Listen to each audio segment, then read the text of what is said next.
The first days were filled with fear, but fear quickly gave way to something else, something that the invaders had not expected.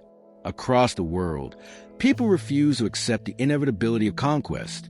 The Zorth arrived in their great machines, casting shadows over entire cities, their voices booming across the skies through alien broadcasts that most did not even understand. But humanity did not need to understand the words. The meaning was clear: kneel or be destroyed. We had heard that command before in 1,000 forms from tyrants, kings, and conquerors throughout our history. And every time, there were those who resisted. That memory, buried deep in our bones, rose again. Soldiers in broken units dug in wherever they could, holding ground not because they thought they would win, but because they refused to run. Civilians who had never held a weapon in their lives learned quickly. Farmers welded tractors into armor hulks. Students studied old manuals of guerrilla warfare by candlelight.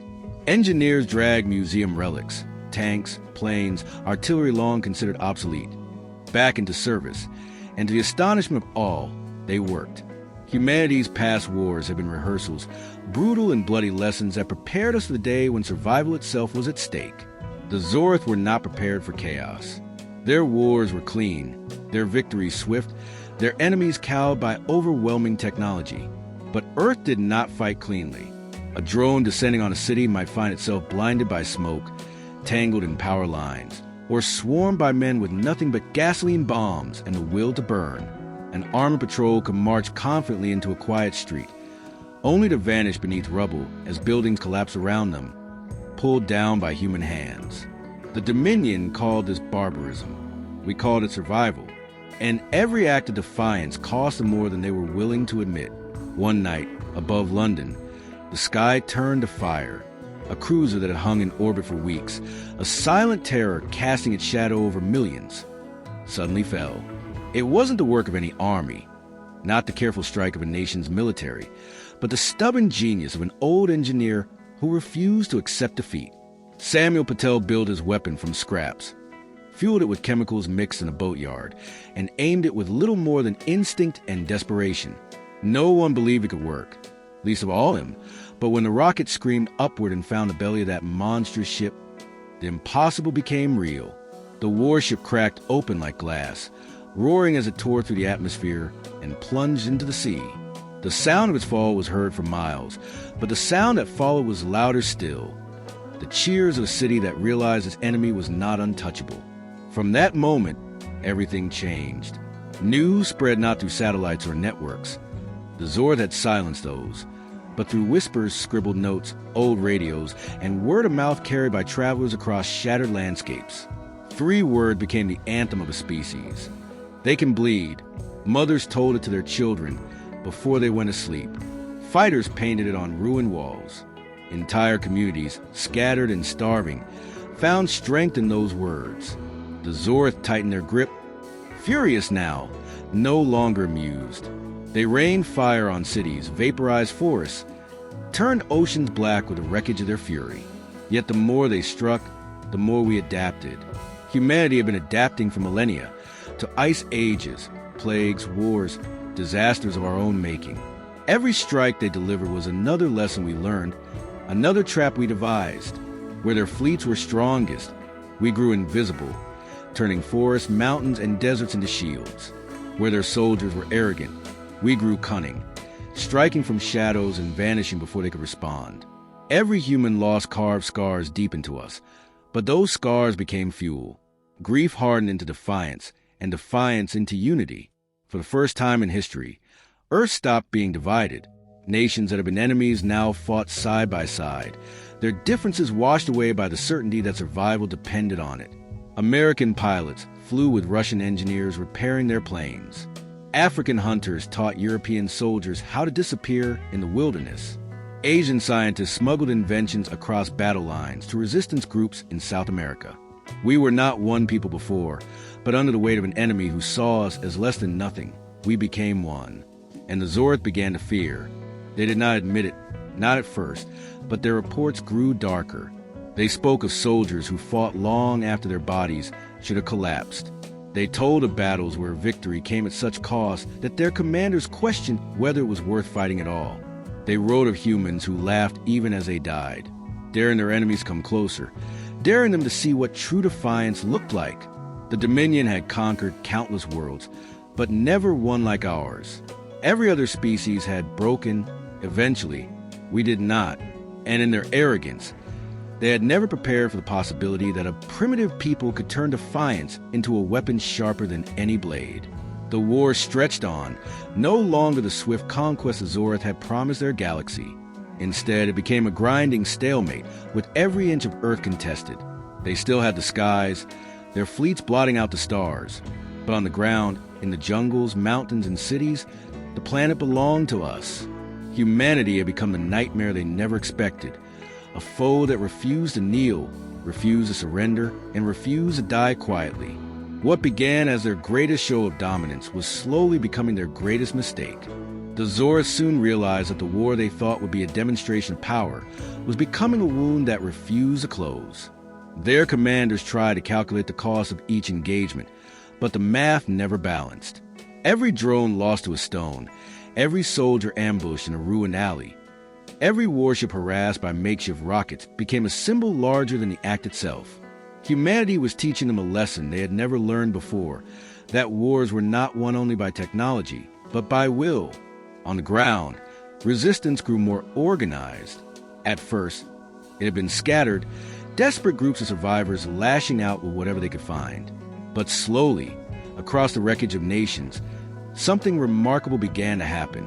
Old military leaders, once enemies, now traded information. Networks of engineers rebuilt communication systems out of scavenged parts. Scientists who once competed for patents now shared discoveries freely, passing instructions for improvised weapons and energy disruptors in handwritten journals carried across borders. Every day, humanity grew more coordinated, more dangerous. In the highlands of Peru, villagers lured a Zora walker into a canyon too narrow for it to maneuver. The machine, towering and sleek, thought itself invincible as it fired into the cliffs. But the explosions loosened rock that had been deliberately weakened by human hands, and the entire canyon wall collapsed, burying the war machine under tons of stone. The villagers did not cheer. They simply moved on to prepare the next trap, their faces grim, their resolve unshaken. In Siberia, soldiers who had once trained to fight each other now shared fires in the snow, learning to use the frozen landscape against their enemy. They dug tunnels beneath the ice, emerging like ghosts to strike, and then vanishing again before the Zorth could react. Stories spread of one particular unit that never lost a man, not because they were the strongest or the fastest, but because they had mastered patience. They could wait for days beneath the snow, hidden and silent, until the moment was right to strike. Even in cities reduced to rubble, the fight continued. In Berlin, survivors turned subway tunnels into fortresses, walls lined with scavenged steel and wiring. Entire families lived underground, training their children to carry messages, tending to the wounded, preparing supplies for the fighters who emerged from the dark to ambush the occupiers. Above ground, the Zora controlled empty streets. Below, the cities still belonged to humans. The Dominion responded with brutality. They burned forests, poisoned rivers, leveled mountains with orbital strikes. They thought that by destroying the land itself, they would starve us into submission. But even this they misunderstood. Humans had endured famine, drought, and disaster before. We had crossed deserts, survived plagues, rebuilt from ashes countless times. Their destruction only reminded us of who we were, a species that had never been given anything freely, that had clawed its way through history by refusing to quit. Still, the cost was unbearable. Entire towns vanished in fire. Millions were lost in the first year alone. The weight of grief pressed on every survivor. And yet, out of that grief came something new: unity. The world had always been divided, by borders, by beliefs, by pride. But now, under the shadow of extinction, humanity became something the galaxy had never seen before, a single people fighting with one heart. For the first time, there was no east or west, no north or south, no rich or poor. There were only humans. American engineers shared blueprints with African inventors, who modified them with materials from Asian factories, carried to the front lines by South American couriers. Refugees became soldiers. Soldiers became leaders. Leaders became legends. And slowly, painfully, the war began to change. The Zorth expected submission. Instead, they found themselves fighting an enemy that grew stronger with every defeat. They studied us, tried to understand why we would not break, why we would not surrender, why we kept fighting even when all logic said resistance was pointless. Their reports call us irrational, dangerous, unpredictable. They whispered among themselves that humanity was not like the other species they had conquered, that perhaps, in their arrogance, they had made a mistake too great to undo. And they were right. It began quietly, with whispers that the resistance was reaching higher than the ground war. For months, humanity had fought in the shadows of its own planet, striking and fading, burning and rebuilding. But the war could not be won only in forests and ruined cities. The Zords still held the skies, their vast fleets circling Earth like vultures, confident that no primitive world could touch them there. That confidence was their mistake. In hidden laboratories carved beneath mountains, in basements of universities bombed to rubble, in shipyards long abandoned, humans worked. Scientists who once competed for recognition now shared their discoveries in secret networks. Scrawled notes carried by runners across continents. Engineers who once built for profit now built for survival. They took apart every piece of alien wreckage that fell to Earth, studying it, copying it, reshaping it into something new. Much of it failed, of course. Circuits burned out, prototypes exploded, experiments poisoned their makers. But enough worked. Slowly, piece by piece, humanity began to craft weapons that could reach beyond the atmosphere. The first test was almost accidental. In Australia, a group of engineers managed to repurpose a mining laser powerful enough to cut through Zorth alloy. They had no plan, no strategy, only the audacity to aim it at a drone patrol passing overhead. The beam lanced into the sky, searing a hole clean through a machine that was supposed to be indestructible. The wreckage fell into the desert, and the world learned that humans could now fight above the clouds. The Zord dismissed it as an anomaly, a lucky strike, but they didn't know what was coming. Resistance cells around the world began pooling resources, connecting across hidden radio frequencies and encrypted signals. Old launch sites were unearthed, cleaned, repaired. Rockets once built for exploration were stripped of scientific payloads and fitted with scavenged warheads. For decades, humanity had looked to the stars with hope. Now we look with fury. The first true blow came over the Pacific. A fleet of Zorth carriers moved to intimidate the remaining naval forces, their silhouettes blotting out the sun. Hidden far below, on a stretch of coast thought to be abandoned, human crews launched 3 rockets cobbled together from stolen alien drives and Earth technology held together with sweat and faith. 2 rockets failed, breaking apart in the sky, but the third struck true. A carrier ship the size of a mountain erupted in fire, its hull shattering as it toppled into the ocean. For the second time, the galaxy saw a Zorth warship fall. This time, it wasn't luck. It was the beginning of something new. Across the planet, cheers erupted. Soldiers in the mud raised their fists. Civilians in bunkers cried with joy. Children who had known only fear saw, for the first time, proof that humanity could look upward and fight back. And the Zorth, who had come to Earth expecting a simple conquest, began to realize the truth. This war would not end quickly, and it would not end in their favor. The Dominions sent reinforcements. More ships, more weapons, more threats. They sought to smother us with sheer force, to erase the defiance before it could spread. But the more they struck, the harder we hit back. Rockets from South America pierced the shields of orbiting destroyers. In Africa, prototypes of energy disruptors fried the circuits of drones mid-flight. In Europe, underground factories produced weapons so quickly that the Zorth could not keep track of how many were in circulation. Humanity was bleeding, yes, but the invaders were bleeding too, and for the first time in their long history, they had no cure for the wound. And yet, even as humanity celebrated small victories, we knew the war was far from won. For every ship we brought down, dozens more hung above. For every patrol we ambushed, hundreds more stalked our cities. But something had changed, something that could not be undone. The illusion of Zorth invincibility was gone. They were powerful, yes. They were ruthless, yes. But they were not gods. They could be hurt. They could be killed. They could be defeated. What frightened them most was not our weapons, not our crude rockets or scavenged disruptors. What frightened them most was that we had no quit in us. No matter how many times they struck, humanity rose again, fiercer than before. They began to whisper among themselves in their councils, voices tight with unease, admitting that perhaps they had misjudged this species, this fragile, chaotic race of primates from a forgotten corner of the galaxy. Perhaps, in their arrogance, they had unleashed something they could not contain. The galaxy had always watched the Zorth Dominion with a mixture of fear and resignation. For centuries, their fleets had swept across star systems, absorbing worlds into their empire or grinding them to ash.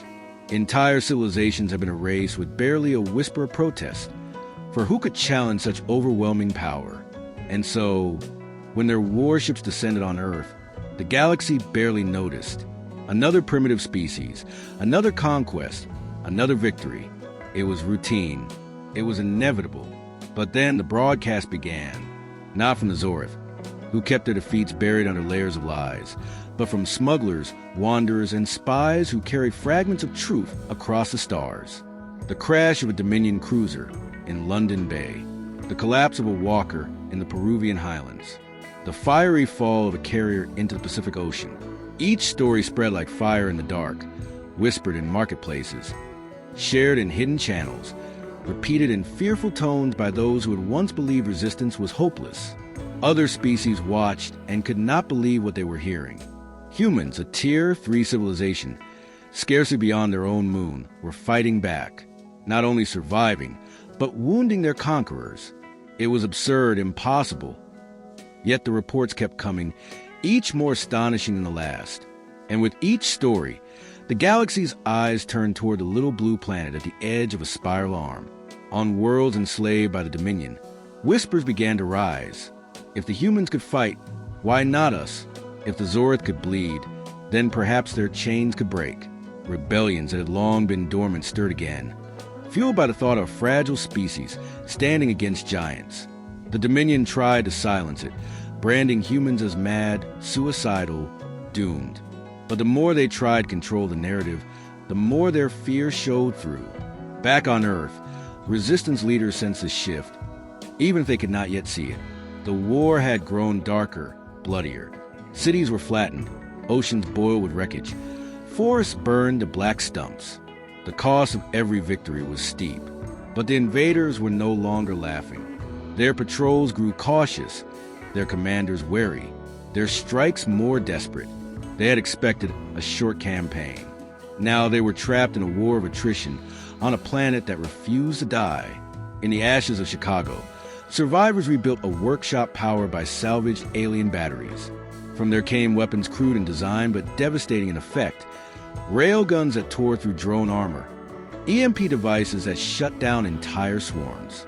In the mountains of Tibet, monks who had once lived in silence now sheltered resistance fighters, their monasteries echoing with the sounds of forges and laboratories.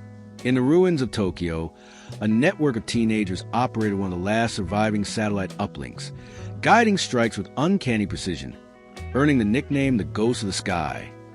The Zorth could not understand it. Their analysts described humans as reckless, illogical, undisciplined. But in their private reports, fear crept in.